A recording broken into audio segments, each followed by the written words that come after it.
Oke, kembali lagi di Mamsetera TV ya. Kali ini kita akan membahas tentang permasalahan-permasalahan yang biasa kalian temui ketika belajar bahasa Inggris. Dan di sini kalian akan temukan solusinya. Check this out.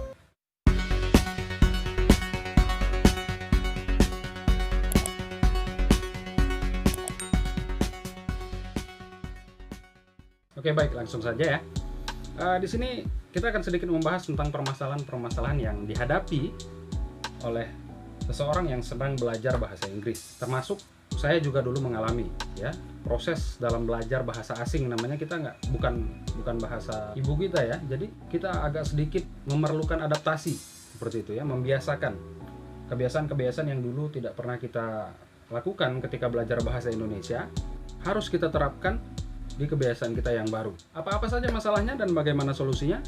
Untuk yang pertama, sulit mengingat kata gitu. Ya, karena terlalu banyak mungkin kata-kata yang ada di pelajaran bahasa Inggris ya. Terlalu banyak sekali kata-kata baru. Belum lagi mengingat satu kata yang ini sudah diberikan kata yang baru lagi. Apa solusinya? Yang pertama, mungkin kita cara konvensionalnya itu ketika ada sebuah kalimat, ada satu kata yang kita tidak tahu, ya mungkin kita cari di kamus lalu kita hafalkan kata-kata itu. Ya, tapi tingkat ingatan masing-masing orang berbeda. Nah, di sini ada satu buah trik yang akan saya sampaikan kepada kalian. Misalnya ada sebuah kalimat nih, kalimat awalnya dan tengahnya kalian tahu artinya, ya. Lalu di akhir ada satu kata yang kalian nggak tahu gitu. Jadi kalian nggak bisa nih menerjemahkan kalimat ini dengan lengkap karena ada satu kata yang kalian tidak tahu. Caranya, gunakan insting prediksi kalian. Nah, kalau sekarang bilangnya tuh cocokologi gitu ya, dicocok-cocokkan gitu. Itu sangat ampuh ya. Saya dulu menerapkan seperti itu juga. Jadi sebelum saya buka kamus, ketika ada sebuah kalimat, saya tahu nih di awal. Misal, they buy this novel in a bookstore. Nah, saya tahu nih artinya dari yang pertama itu mereka membeli novel ini di titik-titik. Saya nggak tahu. Tapi saya pakai insting aja nih, tebak-tebakan aja ya kan, cocokologi. Beli novel di mana ya? Di warung makan, di restoran nggak mungkin ya, di bengkel kan nggak mungkin ya. Yang rasional gitu, yang pada umumnya di toko buku. Nah, jadi bookstore tanpa saya mungkin sebelum buka kamus saya sudah tebak ini toko buku gitu ya. Lalu setelah kalian tebak itu barulah kalian pastikan dengan buka kamus. Nah, setelah itu kalian lihat, oh ternyata benar. Nah, di situ kalian bisa lebih ingat loh. Apa yang kalian tebak tadi, kalian bisa lebih nyantol di kepala kalian daripada kalian langsung buka kamusnya gitu. Jadi itu salah satu strateginya agar kita mudah cepat mengingat kata. Selain mendengarkan kata-kata itu sesering mungkin ya dari native speaker, dari manapun sumbernya. Lalu permasalahan yang kedua, pengucapan berbeda dengan tulisan. Nah, ini juga membingungkan ya. Bagaimana formulanya gitu? Karena tidak ada formula yang pakem gitu untuk ini. Karena pengucapan itu tergantung pada orang Inggrisnya itu gitu, tergantung pada si natif ya. Kita ikutin aja mereka gitu, nggak ada aturannya gitu. Jadi apa yang mereka katakan itulah yang benar gitu. Jadi kita ikutin seperti itu ya. Apa yang natif bicarakan, nah itulah yang benar. Misalkan ada tulisannya one gitu ya. Itu dari saya SD tuh saya bertanya-tanya dalam hati, tulisannya one, bacanya one gitu ya. Tapi ketika tulisannya o dan n, bacanya on. Ya kan? Kayak on the table ya, on the floor itu tetap on. Tapi ketika ada e-nya kok jadi one gitu. Itu nggak bisa kita rumuskan gitu. Caranya ya sesering mungkin kita nonton film ya dengan subtitle bahasa Inggris seperti yang di video kemarin kita bahas. Sesering mungkin mendengarkan si native speaker itu berbicara tentang kata-kata itu gitu. Jadi dari situ kita dengar tulisan katanya seperti apa dan bagaimana mereka mengucapkannya. Jadi tugas kita hanya mengcopy saja, mengcopy apa yang mereka katakan gitu. Selagi itu mereka pakai, selagi itu mereka pergunakan, berarti apa yang kita ucapkan sudah pasti benar. Untuk permasalahan yang ketiga, bunyinya sama tetapi artinya berbeda. Nah, ini juga sering ya. Bunyinya sama tapi artinya berbeda. Misal, ya bunyinya sama tapi artinya berbeda. Misal kalian mengucapkan kata see, ya, see. Dengan kata see kalian bisa mendapatkan arti laut, melihat, ya, dan banyak lagi contoh-contoh kata lainnya. Bagaimana cara menentukan artinya? Nah, cara yang pertama adalah lihat konteks pembicaraannya. Ya, dia ngomong tentang apa nih?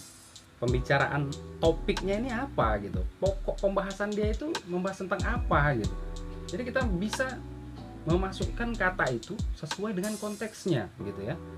Misalnya dia sedang membicarakan tentang pelaut atau nelayan gitu yang sedang mencari ikan gitu di lautan, atau dia sedang membicarakan tentang pantai yang indah.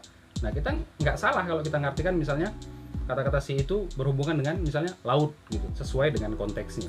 Permasalahan yang selanjutnya, yang keempat, yaitu fasih ngomongnya, fasih mengucapkannya, tapi tidak tahu cara menulisnya.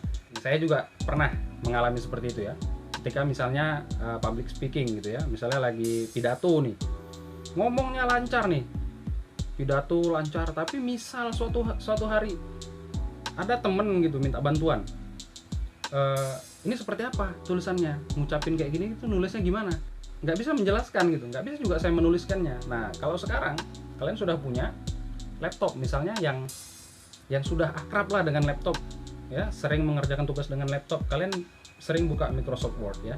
Ketika kalian mengetik kata bahasa Inggris, ketika kata itu masih salah, maka dia akan ada tanda seperti air merah gitu ya, garis seperti lengkungan-lengkungan merah itu di bawahnya. Kalau selagi lengkungan-lengkungan merah itu masih ada, berarti kata yang kalian tulis masih salah. Itu saja cara gampangnya ya. Jadi kalian bisa langsung membenarkannya. Atau yang sekarang ini di HP-HP kalian sudah ada kamus otomatis. Ya, biasanya ketika kalian mengetikkan 1 atau 2 huruf saja, dia sudah langsung memberikan saran beberapa kata di atas. Ya. Kalian ngalamin juga itu ya. Kalian punya juga ya. Jadi itu juga mempermudah kita. Kalian mau mengetik mobil misalnya, kalian baru tulis huruf C aja, biasanya sudah ada pilihan tuh apa gitu di atasnya ya. Atau kalian huruf C lalu huruf A lalu ada pilihannya car gitu, mobil misalnya, bisa. Kalian bisa gunakan gitu kamus Inggris otomatis yang ada di HP kalian. Untuk permasalahan yang kelima, katanya sama tetapi artinya berbeda. Nah, ini juga sering kita temui ya permasalahan-permasalahan seperti ini. Contohnya book, B-O-O-K, katanya sama nih tulisannya, tapi artinya bisa berbeda. Yang satu artinya buku ya, alat tulis buku.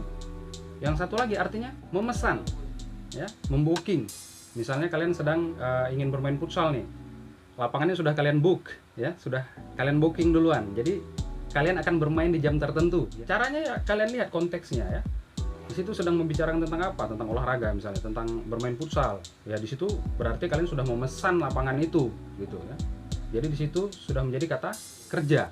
Nah, yang satu lagi book itu akan menjadi kata benda. Dan penempatan kata di setiap kalimatnya juga akan berbeda. Oke, permasalahan nomor 6 yang sering terjadi ketika kita belajar bahasa Inggris. Pengucapan huruf yang berubah-ubah di tiap kata. Misalnya seperti tadi huruf U ya. Ketika dia diletakkan di tengah-tengah, ada 2 huruf konsonan yang mengapitnya, itu pengucapannya saja sudah berbeda-beda. Misal C U T, bacanya cut, jadi A ya, cut. Ada P U T, tapi bacanya put. Nah, itu di luar dari rumus-rumus ya. Itu tidak ada rumusnya. Seperti tadi, tidak ada rumus bakunya. Jadi intinya kalian hanya harus mendengarkan lebih sering, mengucapkan lebih sering, mempraktekkan lebih sering. Itu obatnya. Dan nggak ada lagi. Ya, lebih sering kalian mendengar, kalian copy, lalu kalian praktekkan. Itu jalan keluarnya. Selanjutnya yang ketujuh ada kata kerja yang reguler dan irregular gitu ya. Ketika dia berubah bentuk menjadi verb to ya, ke verb 3. Dari kata kerja bentuk pertama, kata kerja bentuk kedua, dan kata kerja bentuk ketiga, terjadi perubahan.